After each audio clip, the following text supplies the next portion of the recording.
Shalom, shalom, shalom. Kwam Yasha Allah, Kwam Yasha Allah.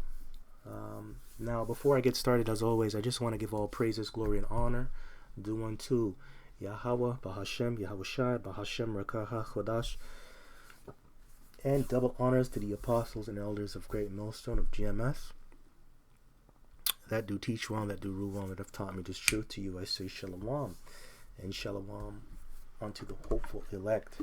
Kwam Yasha Allah and Abad Babal.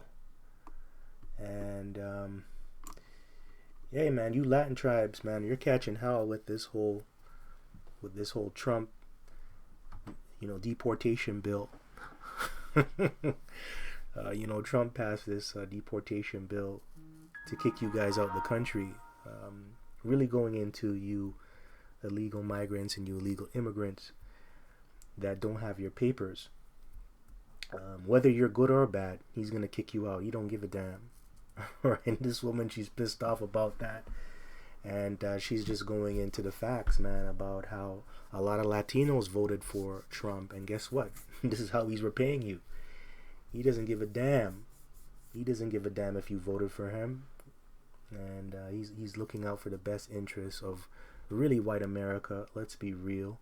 It's really white America. And really setting up the NWO if you want to go deeper, right? And he's just fulfilling prophecy, this Trump guy. Not a big deal. But you guys really believe that this guy was going to help you. And that goes into Hosea, the 9th chapter, and I believe the 13th verse. Ephraim has given his children unto the murderer. Roughly paraphrasing. I'm going to get it. So this is Hosea chapter 9, verse... you know what? I'm going to start at verse 11. As for Ephraim, and Ephraim represents the northern kingdom, because Ephraim is the head tribe. He rules over all of the northern tribes, right? So the scepter is given on to Ephraim. So Ephraim really represents the northern kingdom. That starts from Ephraim all the way down to Issachar.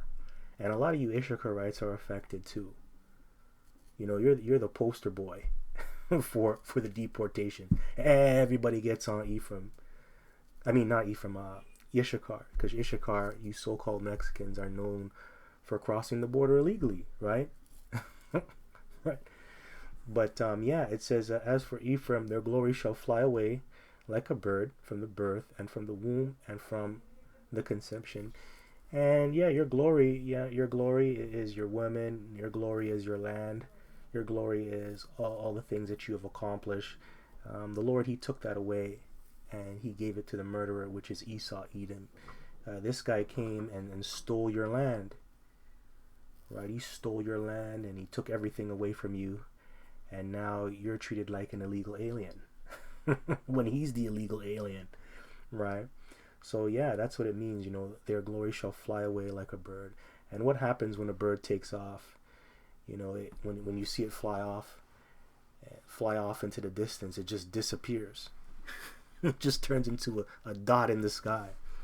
That's how your glory has flown away, man. And that's sad. That is sad. Because you guys are a great people, the Northern Kingdom. You're a great people. You know why? Because you go back to Jacob. Jacob is a son of God. His name is Yasha Allah. He is the Prince of the Power. Right, so you're a great people, and a great people that is reduced to nothing. Now you're called illegal immigrants. Now you're called an illegal migrant. That's a damn shame. That's a damn shame. Verse 12, though they bring up their children, yet will I bereave them, that there shall not be a man left. Yea, woe also to them when I depart from them. Ephraim, as I saw Tyrus, is planted in a pleasant place, but Ephraim shall bring forth his children to the murderer. Yeah, exactly, man. And you trust this devil and you give your children onto them. And the reason why I'm bringing that point out is because during this video, I came across a clip with a young Issacharite woman. She came to America as an illegal immigrant when she was just 7 months years old. So, she crossed the border not by her own power, That's not really her fault. And a lot of the American people that saw her story on social media, they didn't give a shit about that. And they said, you know what? Maybe she should go back to where she came from and learn the hard way, right? Maybe she should learn the hard way. And definitely her parents need to go back because they don't have their papers. So they don't care how long you've lived here. Now she's 17 years old, by the way, right? She lived in this country for 17 years, paying into this system. Even though she's illegal, she's paying into this system, and she's treated like garbage. She's still not even looked upon as an American citizen, even though she grew up here, right? And Trump don't care about that. These American people, they don't care about that. You're not getting no sympathy onto them, right? So yeah, you trust the murderer, man, and you've given your children onto the murderer, and now look at what they're doing. They don't even want them, right? They don't even want them. Hey, man, this whole deportation bill is looked at as a national security issue, or that's what it has become. It has become a national security issue. Right, so now the military is getting involved. So the military is getting involved in kicking you people out, along with ICE. Right, and you know how much money they're spending just to kick you Latin tribes out? It's almost $1 million a day just to get rid of you, because it costs money to operate them aircraft carriers, like a C-130. A C-71S, yeah, you know, all them aircraft carriers cost money to operate. I believe it costs just $68,000 alone just to operate an aircraft carrier, and that's minus the manpower, the people that are on the ship, which is the crew, to make everything run smoothly. That's minus that. I'm talking about just the plane, going into fuel, repair, you know, all that stuff. That costs money, right? So it costs at least $1 million a day to ship you so-called illegals out of this country. But he don't care about that. He don't care about that. So yeah, man, let me read this one more time. Verse 13, Ephraim, as I saw Tyrus, is planted in a pleasant place, but Ephraim shall bring forth his children to the murderer. Damn. Murderer being the so-called white man, murderer also being the Roman Catholic Church. And good, man, because you guys, you worship Caesar, man. Call upon Caesar. Oh, Jesus. Jesucristo. Yeah, he ain't helping you. He ain't delivering you out of this situation. You know who you should call on? You should call upon your maker. You know what your maker's name is? His name is Yahweh Bahashem Yahushua. That is the name of the Father and the Son. Yahweh being the name of the Father, which simply means he is to be. Yahweh Shai means he is the Savior, or he is the deliverer. That's the name of your Lord, the one that died on the cross, the one you ignorantly called Jesus Christ. That's who you should be calling on. Not Blanco, okay? Not Caesar Borgia. Right? But you guys ain't gonna get it, man. You guys have to learn the hard way, and you deserve this. A lot of you deserve this. You deserve this. All right, you deserve this. Yeah, so Revelation 12:12, therefore rejoice, ye heavens, and ye that dwell in them. Woe to the inhabitants of the earth and of the sea, for the devil is come down unto you, having great wrath, because he knoweth that he hath but a short time. And yes, we use this precept to show how Esau is going to use force. He's going to show you his horns by using physical force, by sending his military after you in the last days. But, you know, him coming down onto you, having and showing great wrath, also goes into these different bills and executive orders that he's signing, right? Because that goes back to Isaiah 10:1. You know, let me get this precept first. This is Isaiah chapter 10, verse 1. Woe unto them that decree unrighteous decrees, and that write grievousness which they have prescribed. Isn't this a grievous decree, right? In the form of an executive, in the form of a bill or an executive order. right? That's very grievous. You know, it's causing you to not live good. And when you get deported, you can end up anywhere. You don't know where you're going to end up. You might end up in Brazil. You might not even end up in the country that you were actually born in, right? You might not even, like, let's just say if you were a Mexican illegal, right? You're, you're a Mexican that crossed over to the United States, and you get caught up. You may not even get sent back to Mexico. You might just get sent back to Guatemala, and then you got to just deal with it, right? So this is very grievous. A lot of people are not living well because of this bill. A lot of people are just being deported to these different Latin American countries, and they just have to fend for themselves. So this is not a good bill. This is not a good decree. Now, verse 2, it says, "Turn aside the needy from judgment, and to take away the right from the poor of my people, that widows may be their prey, and that they may rob the fatherless." Yeah, that's true. That's true. And, you know, this is self-explanatory, man. Rob the fatherless. Got a lot of people who are single mothers. You got a lot of kids that lost their parents, or lost a family member, especially their father, because their father wasn't illegal. He didn't have his papers. And now he got deported. Slovakia. Now he got deported. Now the family structure is broken. Right? And also spiritually, the fatherless represents you Israelites. But us coming back into this truth, we're not fatherless anymore. Because we believe on the name of Yahweh B'Shem Yahushai, we were brought back by Yahushai. So we were adopted once again, pursuant to Galatians, the 4th chapter. But yeah, man, for the most part, this decree has destroyed your families. Now let me get Daniel chapter 8, verse 25. "And through his policy also he shall cause craft to prosper in his hand, and he shall magnify himself in his heart, and by peace shall destroy many.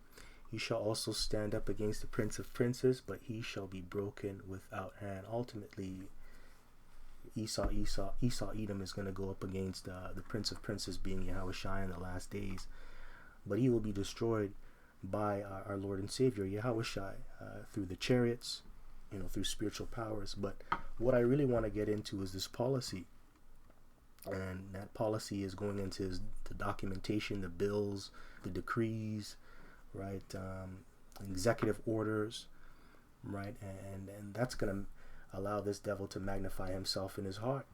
And yes, by peace he shall destroy many, because with these executive orders, with these bills, with these documents, he's saying that he's going to restore the balance. He's going to make America great again. But really, at the same time, he's going to destroy America. He's going to destroy the economy, because all of this costs money. These mass deportations, it takes a lot of money, it takes up a lot of resources, and that's going to put a strain on America's economy. And then also, it's going to cause a trade war, because that's what you're seeing. That's what the article I have here, another article I have pulled up on the side, it shows that this can put a strain on the United States economy, because these Latin American governments and leaders, they're not taking too kindly to the mass deportation bill that Trump has initiated, because a lot of these Latin American countries, they're not accepting these deportees, right? They're not accepting the planes that Donald Trump is sending over with the deportees. They're not accepting that. They're like, why do I have to accept all these people? That's your problem. You deal with that. Why do we got to deal with that? But yeah, man, by peace he shall destroy many. You know, this is going to destroy his own economy, and it's going to destroy Israel. Right, so yeah, he's saying this is going to bring peace. This is going to restore order. But how so? Who's going to pick up the tab? Right, who's going to pick up the tab? You know, all these resources are being drained. It's going to cost, what, almost $1 million a day just to deport people. That's insane, man. And minus all the other costs that we're not seeing. Right? right? So it's ridiculous. It's ridiculous. So let me get this headline: Colombia's Petro, I believe, President Gustavo, it says, of Colombia. Colombia's Petro will not allow U.S. planes to return migrants. Colombia's President Gustavo Petro will not allow planes from the United States carrying migrants on deportation flights to land in the country, he said in a post X in the early hours of Sunday morning. The U.S. cannot treat Colombian migrants as criminals, Petro wrote in the post, adding that the government in Washington should develop a protocol that treats migrants with dignity. Because not all of them are bad, right? Some of them, they want to work. That's the reason why they came over there, right? They want to work and they want to contribute to America. So it says Petro's comments add to the growing chorus of discontent in Latin America over planned mass deportations by U.S. President Donald Trump. Brazil's foreign ministry said late on Saturday that it would demand explanations from the U.S. government over the degrading treatment of Brazilians on a deportation flight, while Mexico on Friday also refused such a flight to land in the country.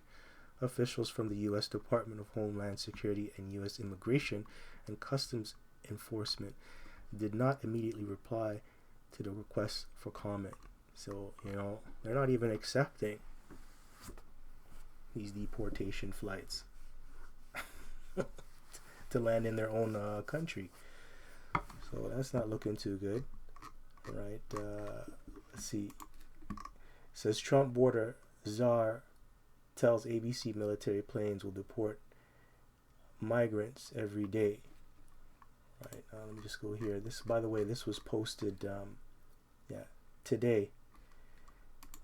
This was posted 2 days ago. So it says the Trump administration is planning to use military aircraft every day to help carry out what President Donald Trump and his border czar Tom Homan have promised will be the largest deportation operation in U.S. history. And it's it's always the biggest when it comes to Israel, man. It's always the largest. It's always the biggest.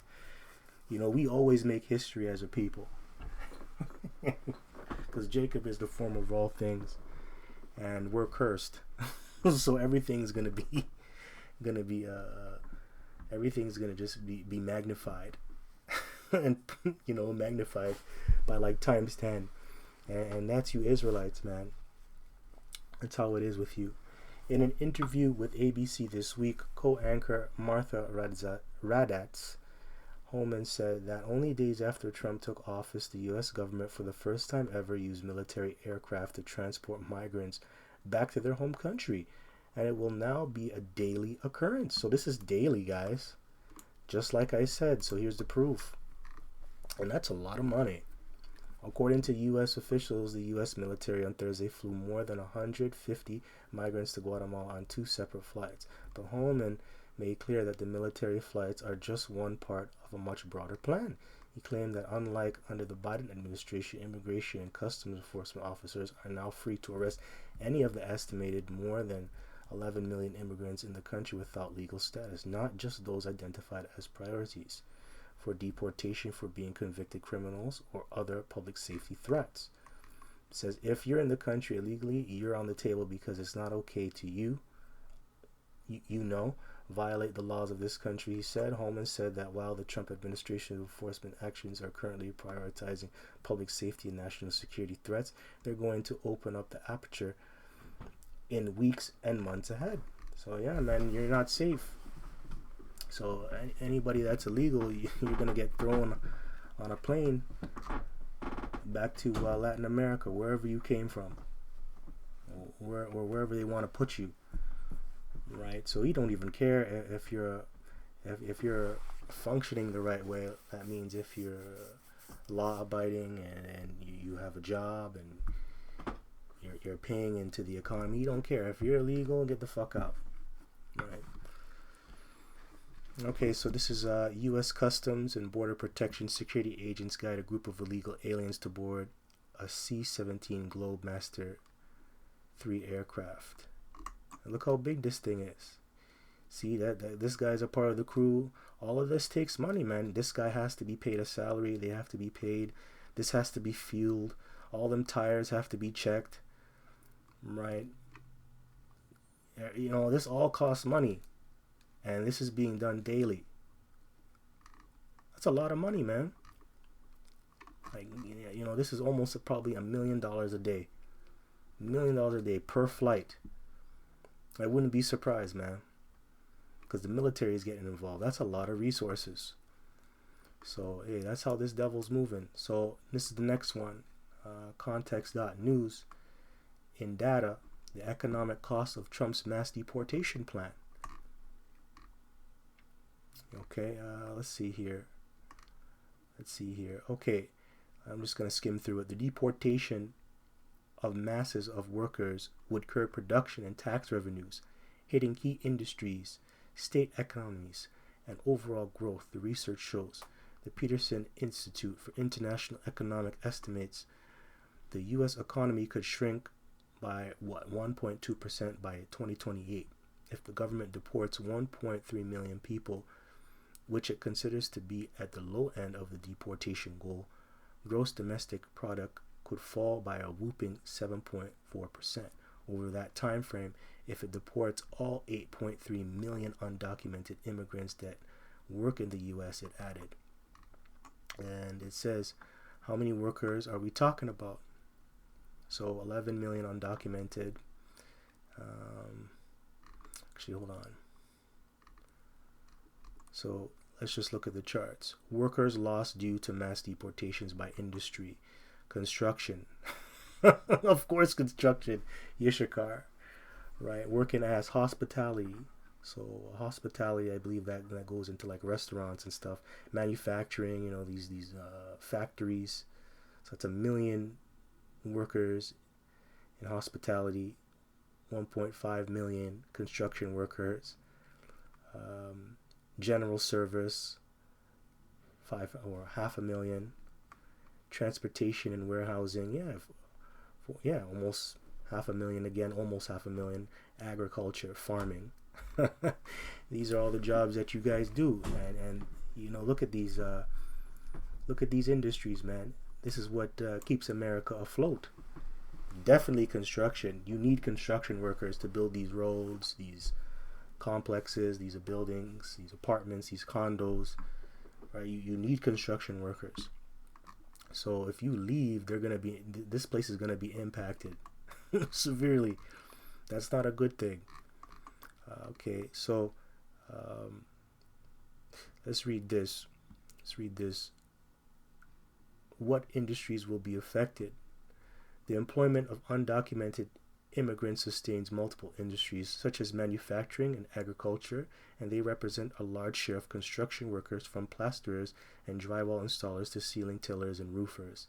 Undocumented migrants also represent 1 in every 14 workers in the hospitality industry and a fourth of cleaners, according to research. And these are all the jobs that the average American don't want to do. You know how hard it is to be a roofer? Roofing's hard. Drywall's annoying. You know, all this shit is annoying, man. Doing this work is annoying. Especially hospitality and cleaning, man. That's annoying. So it says, according to research by the American Immigration Council, 14% of workers in the construction industry are undocumented immigrants whose deportation would directly hit the construction of homes, public infrastructure projects, and businesses. The loss of undocumented migrant workers could exacerbate a labor shortage in the construction industry, which had 288,000 unfilled vacancies in September, and diminish housing supply amid a housing shortfall in the United States. Hey man, this shows that this is Egypt all over again, because that's exactly what we were doing. We were building Egypt up. Alright, so let me get a precept. This is Exodus chapter 1. I'm gonna start at verse 8. It says, now there arose up a new king over Egypt, which knew not Joseph. And he said unto his people, behold, the people of the children of Yasha'al are more and mightier than we.